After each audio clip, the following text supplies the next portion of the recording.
హస్తినాపుర రాజ్యాన్ని కీర్తిసేనుడనే రాజు పరిపాలిస్తుండేవాడు. ఒకసారి ఆయన ఒక పని కొరకు ఉద్యోగి కావాలని రాజ్యమంతటా దండోరా వేయించాడు. ఆ పని ఏంటో తెలియకుండా అనేక మంది వచ్చారు. వారిని అనేక విధాలుగా ప్రశ్నించారు. చివరకు చందనుడు, నందనుడు, సమీరుడు అనే 3 వ్యక్తులు రాజుకు నచ్చారు. రాజు వారిని రాజధాని పొలిమేరల్లోకి తీసుకెళ్లాడు. అక్కడ వందల ఎకరాల స్థలంలో నీరు లేని 2 పాత చెరువులు, అనేక చెట్లు ఉన్నాయి. రాజు వారితో, ఇక్కడ నేను ఒక అద్భుతమైన నగరాన్ని నిర్మించాలనుకుంటున్నాను. మిమ్మల్ని పరీక్షించి లెక్కలు కట్టడంలో మీరు మేధావులని గుర్తించాను. నగరాన్ని నిర్మించడానికి అడ్డుగా ఉన్న ఈ 2 చెరువులను, చెట్లను కొట్టించి ఈ ప్రాంతాన్ని చదును చేయడానికి ఎంత ఖర్చు అవుతుందో లెక్కలు కట్టి చెప్పాలి. ఎవరు తక్కువ మొత్తంలో చేస్తారో వారికి ఈ పనిని అప్పచెప్తాను. మీరు ఒప్పుకున్న మొత్తానికి పని మొత్తం పూర్తి చేయవలసి ఉంటుంది. ఈ పని చేయడంలో మీరు చూపే ప్రతిభను బట్టి మీకు పదవి ఇస్తాను.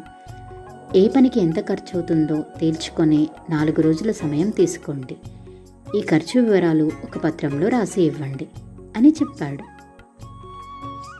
మొదటి రోజే చందనుడు కొంతమంది వ్యక్తులతో వచ్చి కొలతలు తీసుకొని ఎంత ఖర్చు అవుతుందో లెక్కలు వేసుకుంటున్నాడు.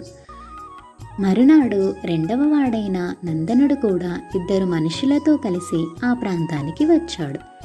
వారితో కొలతలు వేయించి, వారితో చర్చించి రకరకాలుగా లెక్కలు కట్టి ఎంత ఖర్చు అవుతుందో ఒక అంచనాకు వచ్చాడు.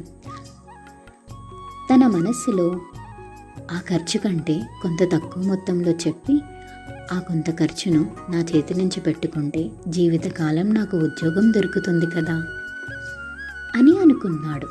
చివరగా సమీరుడు ఒక్కడే ఆ ప్రదేశానికి వెళ్ళి ఒక అంచనాకు వచ్చాడు. 4 రోజుల తరువాత 3 రాజును కలుసుకోవడం కోసం సభకు వెళ్ళారు. తమ చేతిలోని పత్రాలను ఇచ్చారు. చందనుడు, నందనుడు ఏ పనికి ఎంత ధనం ఖర్చవుతుందో లెక్కలు కట్టి ఆ ధనం తమకు సమకూర్చితే పని పూర్తి చేస్తామని అందులో రాశారు. సమీరుడి పత్రంలో మాత్రం లెక్కలు లేవు. మహారాజా, ఈ చెరువులను పూడ్చడానికి, చెట్లను కొట్టి చదును చేయడానికి పెట్టే ఖర్చుతో నిరుపయోగంగా ఉన్న ఈ చెరువులను మరమ్మతులు చేయించి ఉపయోగకరంగా మార్చవచ్చు. ఈ పని వల్ల నీటి కొరత సమస్య తీరుతుంది. ఈ సువిశాలమైన స్థలంలో అనేక రకాల చెట్లను పెంచితే సమృద్ధిగా చల్లని గాలి, నీడ, వర్షం లభిస్తాయి.